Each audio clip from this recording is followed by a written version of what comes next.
आप देख रहे हैं समाचार भारती, राष्ट्रहित सर्वोपरि।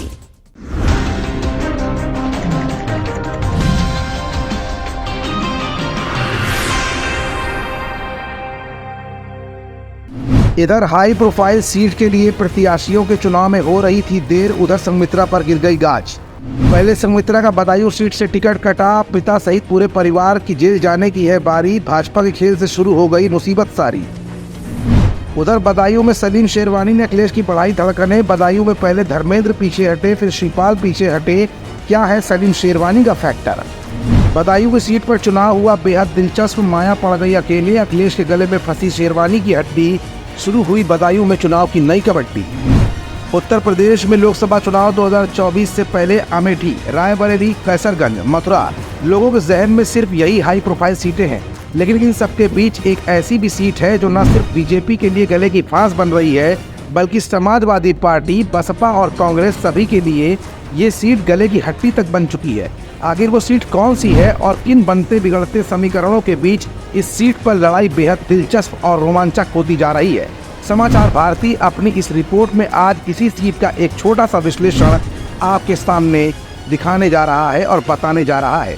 लेकिन उससे पहले अपने टेलीविजन स्क्रीन पर चल रहे इन दोनों चेहरों को जरा गौर से देखिएगा। ये चेहरा है बदायूं से सांसद संघमित्रा मौर्य और उनके पिता स्वामी प्रसाद मौर्य का। इन दिनों ये परिवार राजनीतिक गलियारों में चर्चा का विषय बना हुआ है। लेकिन उससे पहले आपको बता दें कि लोकसभा चुनाव 2024 के ठीक पहले मौर्य की बेटी संघमित्रा सहित पूरा परिवार गिरफ्तारी के घेरे में आ सकता है। वजह है कोर्ट ने परिवारवाद में दाखिल मुकदमे में हाजिर न होने पर गिरफ्तारी का वारंट जो जारी कर दिया है, जिससे वर्तमान सांसद संघमित्रा मौर्य की मुसीबतें अब पड़ सकती हैं। ये तो बात थी संघमित्रा मौर्य की। अब ये भी बताना इसलिए भी जरूरी था क्योंकि वर्तमान सांसद संघमित्रा मौर्य का टिकट बदायूं से कट गया है। अब बात करते हैं समाजवादी पार्टी में चल रहे घमासान। राज्यसभा चुनाव से पहले समाजवादी पार्टी का एक नेता जब पार्टी छोड़ता है तो पार्टी पर उसका क्या असर पड़ता है, ये भी हम अपनी रिपोर्ट में आज आपको दिखाएंगे भी और बताएंगे भी। दरअसल उस नेता का नाम है सलीम शेरवानी। सलीम शेरवानी का जिक्र होना इसलिए भी जरूरी है क्योंकि शिवपाल सिंह यादव के इनकार के बाद यूपी की बदायूं लोकसभा सीट पर मचे सियासी घमासान में अब समाजवादी पार्टी में महासचिव पद से इस्तीफा दे चुके पूर्व केंद्रीय मंत्री और बदायूं सीट सहित 5 बार सांसद रहे सलीम इकबाल शेरवानी की एंट्री हो चुकी है।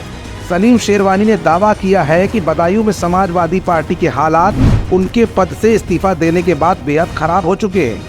उनकी वजह से ही अखिलेश यादव ने पहले धर्मेंद्र यादव का टिकट काटा और अब शिवपाल यादव भी चुनाव लड़ने की हिम्मत तक नहीं जुटा पा रहे हैं। साथ ही सलीम शेरवानी ने दावा किया कि इस सियासी उठापटक के लिए पूरी तरह से पार्टी अध्यक्ष अखिलेश यादव ही जिम्मेदार हैं।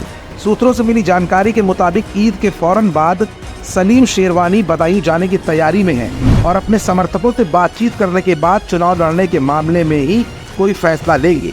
उन्होंने ये भी दावा किया कि शिवपाल सिंह यादव ने चुनाव नहीं लड़ने का फैसला लेते वक्त भी उनसे बातचीत की थी।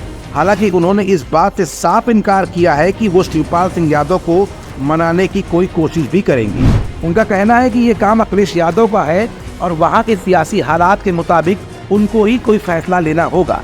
फिलहाल जहां एक तरफ बीजेपी ने संघमित्रा का टिकट काटकर मौर्य परिवार से अपना दामन छुड़ा लिया है, तो वहीं सलीम शेरवानी जैसे दिग्गज नेता का अखिलेश की नाराजगी के चलते पार्टी का साथ छोड़ने के बाद बदायूं सीट पर एंट्री करना न सिर्फ बीजेपी की धड़कनें बढ़ा रहा है, बल्कि समाजवादी पार्टी को भी धीरे धीरे सदमे की तरफ ले जा रहा है।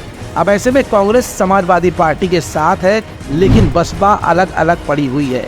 सलीम शेरवानी की एंट्री के बाद और संघमित्रा की संभावित गिरफ्तारी के चलते बदायूं में लोकसभा चुनाव का सीन अब क्या होने वाला है, ये भी बेहद दिलचस्प सवाल बनकर उभर रहा है।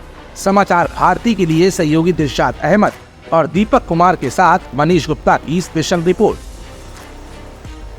आप देख रहे हैं समाचार भारती, राष्ट्रहित सर्वोपरि।